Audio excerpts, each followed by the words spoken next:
این خیلی میشد و می شلنگو دورو میگود آب میبیاد این کوبیکو خاطرشون به استیکلوتا خیلی استیکلوتا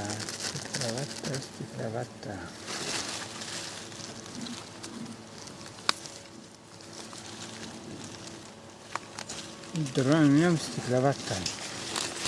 اگه دارونو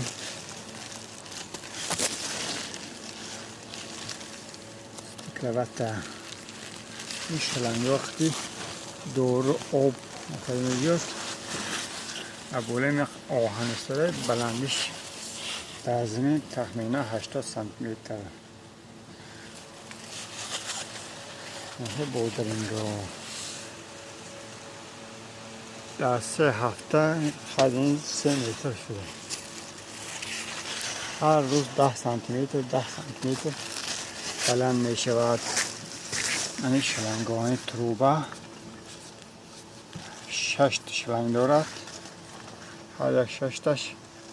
برای 6 کوبیک پمیدار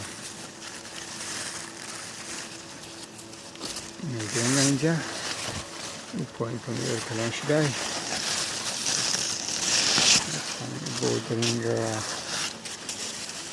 بودرینگای ما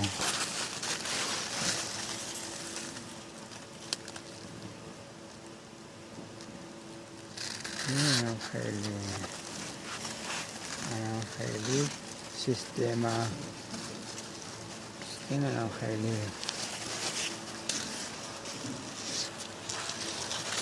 این بودرینگای ما بینید بودرینگ جان در حوزه می 100 متر حوزه 100 متر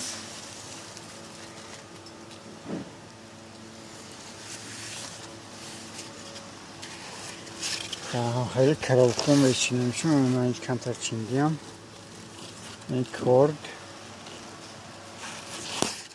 من نشون میدیم این کرد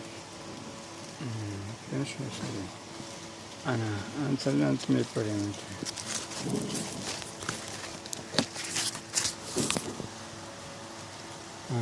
خیلی میبریم